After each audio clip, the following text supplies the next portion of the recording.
दोस्तों नमस्कार, स्वागत है आप सभी का। अगर फिर से आई चलते हैं बिहार की ताजा खबरों की ओर, लेकिन उससे पहले अगर आपने अभी तक इस चैनल को सब्सक्राइब नहीं किया तो सब्सक्राइब करने, जिससे कि आपको बिहार की ताजा खबर रोजाना मिलती रहे। पहली बड़ी खबर, ललन सिंह के बयान से नाराज हुए तेजस्वी किसान समागम में 1.5 घंटे तक नहीं पहुंचे। चर्चा है कि बुलाने के लिए सीएम को करना पड़ा मैसेज। जदयू के राष्ट्रीय अध्यक्ष ललन सिंह के बयान से बिहार की सियासत में उठापटक शुरू हो गई है। चर्चा यहां तक है कि ललन सिंह का बयान डिप्टी सीएम तेजस्वी यादव को रास नहीं आया है। वो इतने नाराज हो गए कि सीएम के कार्यक्रम से भी दूरी बना ली। पटना में आयोजित किसान समागम में लगभग 1.5 घंटे तक नहीं गए सीएम नीतीश कुमार के बगल में लगी उनकी कुर्सी खाली रही। सूत्रों की माने तो उन्हें बुलाने के लिए सीएम नीतीश कुमार को मैसेज करना पड़ा, तब जाकर कार्यक्रम शुरू होने के लगभग 1.5 घंटे बाद वो पहुंचे। हालांकि इसके बाद वो लगभग 4 घंटे तक वहां रुके रहे। सीएम समेत वहां मौजूद सभी नेताओं से सामान्य बातचीत भी की, लेकिन कार्यक्रम के बाद मीडिया के सवालों से बचते रहे।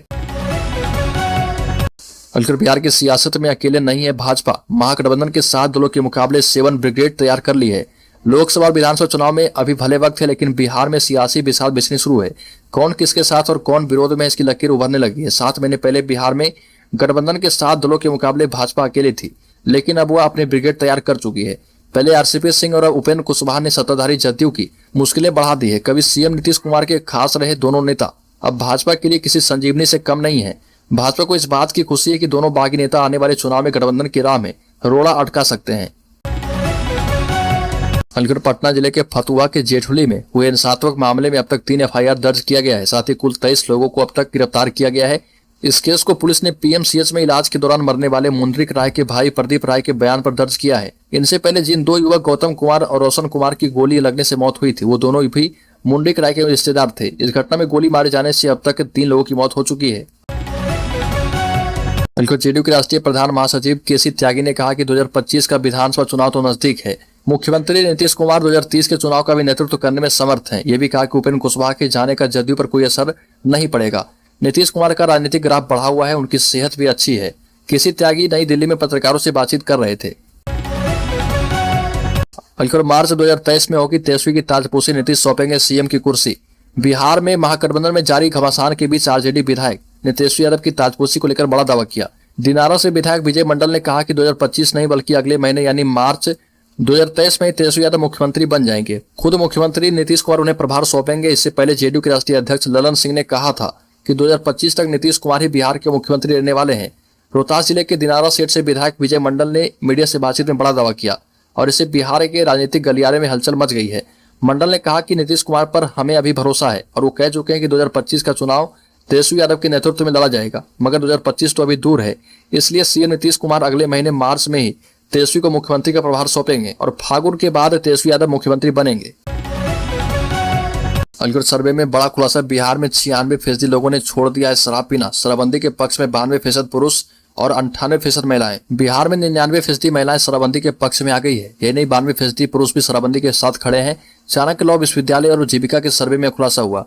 मद्य निषेध उत्पाद और निबंधन विभाग के तत्वाधान में हुए इस सर्वे में शराबबंदी के 7 वर्षों में इसके प्रभाव का पूरे प्रदेश में विस्तार से सर्वे किया गया। साथ ही इसको लेकर आम आदमी की प्रतिक्रिया भी रिकॉर्ड की गई। सर्वे का नतीजा बता रहा कि सूबे के आम लोगों ने शराबबंदी को न केवल सकारात्मक रूप में लिया है, बल्कि इसका खुलकर समर्थन किया।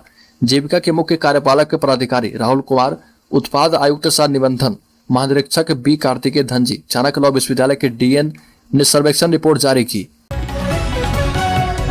राज्य में प्रारंभिक शिक्षकों की होगी दक्षता परीक्षा। 23 फरवरी से शुरू होगा आवेदन। आपको बता दें कि बिहार में राज्य शोध एवं प्रशिक्षण परिषद की नियोजित शिक्षकों की 5वीं दक्षता परीक्षा आयोजित करने जा रहा। दक्षता परीक्षा 23 अप्रैल को आयोजित की जाएगी। इसके लिए आवेदन की प्रक्रिया 25 फरवरी से 13 अप्रैल के बीच चलेगी। आवेदन ऑनलाइन लिए जाएंगे। आधिकारिक जानकारी के मुताबिक बिहार पंचायत नगर प्रारंभिक शिक्षक रूल बुक 2006 और 2008 से संबंधित संशोधित रूल बुक के आलोक में चयनित शिक्षक इस परीक्षा में भाग लेंगे। बीटीटी अथवा सीटीटी उत्तीर्ण नियोजित शिक्षकों को इस परीक्षा में शामिल होने की आवश्यकता नहीं है। बीपीएससी असिस्टेंट भर्ती परीक्षा की तारीख हुई घोषित। आपको बता दें कि बिहार में असिस्टेंट के पद पर आवेदन करने वाले उम्मीदवारों का इंतजार खत्म हो गया है। इस वैकेंसी के लिए परीक्षा की तारीखों की घोषणा कर दी गई है। बिहार पब्लिक सर्विस कमीशन की ओर से नोटिफिकेशन जारी कर परीक्षा की तारीख घोषित कर दी गई है। इस वैकेंसी के माध्यम से कुल 44 पदों पर भर्तियां होगी। ऐसे में जो उम्मीदवार इस वैकेंसी के लिए आवेदन किए हैं वो बीपीएससी रिक्रूटमेंट की वेबसाइट bpsc.bihar.nic.in पर जाकर परीक्षा की डिटेल्स देख सकते हैं। लेकिन उपेंद्र कुशवाहा के पार्टी छोड़ने पर बोले नीतीश कुमार, कहा कि अच्छा हुआ कि वो चले गए और इससे हमें कोई फर्क नहीं पड़ने वाला। बिहार की राजनीति के वरिष्ठ नेता माने जाने वाले उपेंद्र कुशवाहा के जेडीयू छोड़ने के बाद अब नीतीश कुमार ने उन पर तंज कसा। नीतीश कुमार ने कहा कि अच्छा हुआ कि वो पार्टी से चले गए। जब वह 2021 में जदयू में आए थे तो उन्होंने आश्वासन दिया था कि वह जीवन भर रहेंगे। नीतीश कुमार ने कहा कि पार्टी के कई नेता उनको शामिल किए जाने से खुश नहीं थे, लेकिन मैंने अनुमति दे दी थी। हाल ही में उन्होंने अलग तरह से व्यवहार करना शुरू कर दिया। मुझे नहीं पता कि उनके साथ क्या हुआ, वही बेहतर जानते होंगे। अलकर बिहार की सियासत में भाजपा अपने एनडीए के कुनबे को मजबूत करने में लगी है। जहां जदयू से अलग होकर अपनी नई पार्टी बनाने की घोषणा कर चुके उपेंद्र कुशवाहा से भाजपा प्रदेश अध्यक्ष की लंबी मीटिंग चली। वहीं दूसरी तरफ वीआईपी प्रमुख मुकेश सैनी की नजदीकियां भी भाजपा के साथ लगातार बढ़ती जा रही है। ऐसा इसलिए कहा जा रहा है कि मुकेश सैनी की सुरक्षा को मजबूत करते हुए उन्हें 22+ की सुरक्षा प्रदान की है। वह भी तब जब सैनी किसी भी सदन के सदस्य नहीं है और न ही उनकी पार्टी का कोई विधायक है। आईबी की रिपोर्ट में बताया गया कि वीआईपी सुप्रीमो की जान को खतरा है। ऐसे में केंद्रीय गृह मंत्रालय ने मुकेश सैनी को वीआईपी की सुरक्षा देने का फैसला किया है। विकासशील इंसान पार्टी के प्रमुख मुकेश सैनी को अब 22+ कैटेगरी की सुरक्षा मिलेगी। अब मुकेश सैनी के साथ कम से कम 11 सुरक्षाकर्मी साथ में रहेंगे और अब सैनी के साथ सीआईएसएफ के जवान, साथ में 2 पर्सनल सिक्योरिटी ऑफिसर और पुलिसकर्मी आदि रहेंगे। राज्य के उप मुख्यमंत्री और स्वास्थ्य मंत्री तेजस्वी यादव अगले साल पीएमसीएच में भर्ती होने वाले मरीजों को देंगे बड़ा तोहफा। इमरजेंसी में भी नहीं होगी परेशानी। बिहार के सबसे बड़े अस्पताल पटना मेडिकल कॉलेज अस्पताल के नवनिर्माण का पहला चरण 2024 में पूरा हो जाएगा। पहले चरण में इस अस्पताल को करीब 2000 बेड उपलब्ध हो जाएंगे। वर्तमान में पीएमसीएच में 1675 बेड विभिन्न विभागों के मरीजों के लिए उपलब्ध हैं। साथ ही इमरजेंसी में करीब 350 बेड हैं। पीएमसीएच के बीच की जिन बिल्डिंग को ध्वस्त किया गया है उनमें 3 मंजिला cottage ward, GNM school, nurses quarter, कैदी वार्ड बनाया जा रहा। पीएमसीएच में 70% बिहार के 534 प्रखंडों से इलाज के लिए मरीज पहुंचते हैं। बिहार में सत्ता में बैठे एक मंत्री पर रंगदारी मांगे जाने का आरोप लगा है। बताया जा रहा है कि मंत्री के साथ पर उनके गुंडे ने बालू खनन में न सिर्फ बाधा उत्पन्न की बल्कि काम कर रहे लोगों के साथ मारपीट भी की गई और उनसे रंगदारी की भी मांग की। इस मामले में मंत्री के आदमियों के खिलाफ जमुई के खैरा थाने में शिकायत की गई है। साथ ही प्रशासन से मांग की गई है कि उन्हें सुरक्षा प्रदान की जाए और खनन कार्य दोबारा शुरू कराने में मदद करें।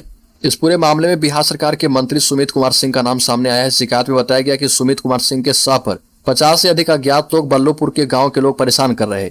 ठेका संचालक ने मांग की कि बिहार स्टेट कॉर्पोरेशन लिमिटेड के द्वारा दिए गए रकबा क्लस्टर क्षेत्र के भीतर बालू का उठाव हेतु उचित कार्रवाई की जाए एवं इन 4 व्यक्ति एवं 50 अज्ञात लोगों के खिलाफ प्राथमिकी दर्ज करने की कृपा की जाए।